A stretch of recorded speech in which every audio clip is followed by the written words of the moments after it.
Hello everybody and welcome to Let's Look at Fate of the World. This is a strategy type game that's generated a lot of attention over the past few months because it takes a really realistic and albeit preachy concept for the game, in that you're trying to deal with very real issues like trying to keep the global temperature from rising a certain amount of degrees by like the year 2200, trying to mitigate our current fuel crisis and stuff like that. So yeah, it's cool in that it has this really realistic spin on things. And yes, like I said, it is a little bit preachy, but that doesn't detract from the fact that it's actually a lot of fun as well. So let's start up a new game and I can show you how things work here. So you can see there's a number of different scenarios you can do. There's the Rise of Africa, which is the first one, kind of like a tutorial mission, and that's the one I'll be showing you today so we can learn a little bit more about how the game works. There's also the Fuel Crisis, which is, you can see like there's win conditions and lose conditions. So in this one we win if we just reach the year 2120 without any of these lose conditions coming in. And then there's other ones. There's even a Dr. Apocalypse one where you can actually aim to like basically destroy the world as fast as you can. And the only way you lose is if all the regions of the world reject you. So yeah, let's go with the Rise of Africa. It's easy enough, but it also lets us show off what's going to happen. And who we're going to be President Northernlion. President Dude Northernlion. I can go with that. Alright, and it starts out with this video, but we're going to skip it. Just because, we don't have a lot of time. Basically, the video sets the concepts for the game, which is that we're the president of this global environment protection organization.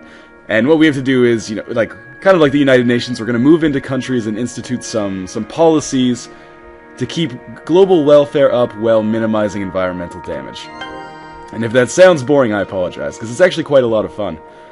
So, first thing we're going to do is add recruits. So in this one we only have two countries, or two regions. We have Northern Africa and Southern Africa. So we can recruit agents here, and these agents are extremely important because they let us play cards that help us do certain things within those countries, within those regions, and it'll make more sense when you see it. And these regions are all playable from the second scenario onwards. So this is just the African mission, basically. So now we can visit regions on the new map right here. So before we get into that, we should talk about the winning condition here. And the winning condition is that we have to get Human Development Index above 0.7 in Africa, and you can see right now it's at 0.59, and we've got to do this, I think, by 2050, and every turn takes 5 years, so we've got maybe a handful of turns in order to make this work, but it's actually not that hard. So the way we play the game, basically, is by playing cards. Now, the cards have a number of different potential uses. Like, these are long-term projects, like protecting land, soil, and forests, which will absorb emissions and thus reduce emissions. And that's important because a lot of the later scenarios, the goals that they have for you are keep emissions under a certain level, and then also commit to nuclear. And you can see that we have positives and negatives to every card. So this one, it moves energy mix towards nuclear fission, which is good because it reduces pollution a little bit, but it also gives us a bit of a dependency on uranium. Now, you also have environment decks, energy and technology decks, and basically these ones are all, by establishing an office in any of these things, it allows you to kind of expand in the tech tree in that direction, if that makes sense. The one we're going to be really focused on here is the welfare deck, because this is going to help us get that HDI up as high as we can in as short amount of time as possible. So we're not going to worry too much about the climate, just about the welfare. And the last deck is political office, and the way this works is if you put a political office in a city, you can more easily control the population and keep stability and favor for your regime, which is a good thing because these guys tend not to like some of the policies that you put in. Like there's ways you can put in like a one-child policy, so you can only have one child per family, and this tends to produce some disfavor.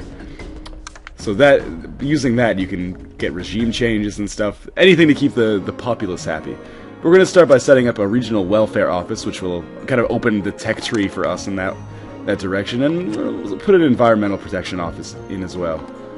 And you can see we can play 2 cards because oh, I don't have any money anymore. Alright, we'll scrap the environmental protection and just put a regional welfare office in here.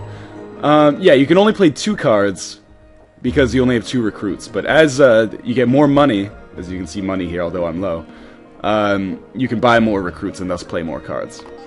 So here we go. We'll advance 5 years now and see what happened.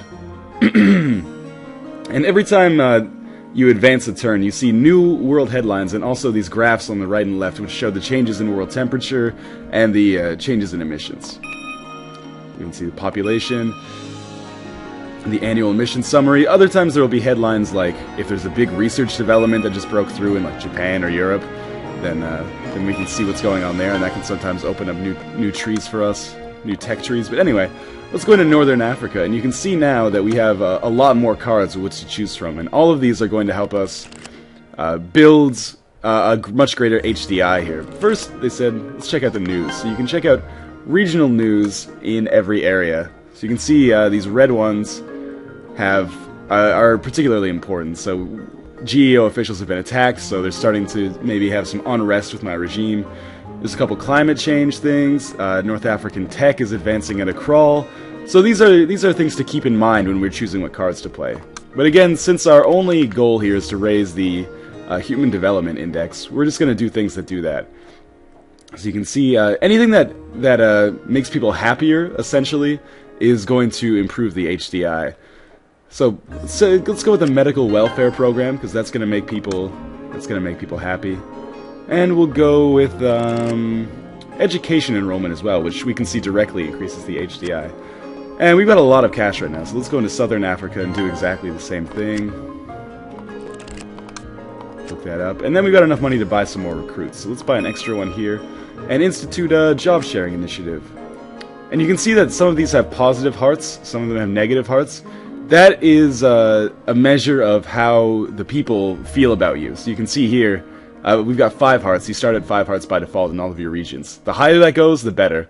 The lower it goes, and they might start not supporting your policies, or sometimes they can even kick you out of the region, which is a lose condition in a lot of situations. So we'll go up to Northern Africa and buy another recruit. Job sharing initiative. Let's see here. Is there anything else we can do? Grow commerce, grow agriculture, eco-awareness. Let's buy one more here and put in some environmental things. So we're going to add in a water management program. And that'll be good. And then we'll advance. And we'll see how the HDI was affected, because it was 0.59, and we want to get it to 0.7 before the world ends, or before we run out of years, let's put it that way. You can see Northern Africa and Southern Africa, both, they're a little bit more happy with me now than they used to be. So yeah, support in Northern Africa increased by 2, which is actually pretty substantial. So let's head to Northern Africa and see what the HDI is here. When our cards stalled, it basically means that for some reason they couldn't be used. As far as I know, it just happens randomly. So we'll take job sharing initiative out of there. And let's look at the HDI here. 0.67, so we're pretty close to our win condition here. It's worth noting that the game gets a lot more complex and actually a fair bit more difficult once you get into more advanced scenarios where you're required to manage things other than just human welfare. So trying to keep welfare up while still improving the quality of the environment, or basically keeping your regime in power, these all distract from each other. So it's a lot harder to manage all of these things at once. This is very much a vacuum situation. So we're going to add a couple more things here that will probably improve the HDI a little bit. Let's increase transportation infrastructure. Head down to Northern Africa, see what's going on here. Another stalled initiative. We'll get some more education going on here, which always increases the HDI hugely. We'll add another recruit and put in an environmental protection office. Then we'll go back up to Northern Africa. Well, actually, let's see what the HDI is like here. Not the news, the HDI. 0.72, so they've already got the win condition in Southern Africa. So in Northern Africa, we'll just add a little bit, another card for gravy, basically, because these people are all gonna love me, and I'll probably win on the next turn. So let's institute, let's grow agriculture. More food makes people happy. And we'll advance to the next turn, and probably we will win here. Let's see. World headlines. Political instability in Northern Africa. This happens quite frequently. Whenever there's political instability, you want to have a political office in the area so that you can suppress it. Yeah, war breaks out in the Middle East. I've heard that one before. Missions were pretty good. Support is still quite high. And we've completed it. So that is a really quick look and a really simplistic look at Fate of the World, a game which is actually much more complex. If you're watching this and you were watching me play the game and you thought this is kind of my thing, I would definitely recommend it. I'm having a lot of fun, and it's got a good message. It makes you think, really makes you conscious of your decisions. But yeah, if you're thinking you want something like Civilization, this is probably not in the cards for you. But if you like this kind of like turn-based gameplay, then, or like card-based gameplay, then yeah, I would recommend it definitely. All right, thanks for watching, guys, and I'll see you next time.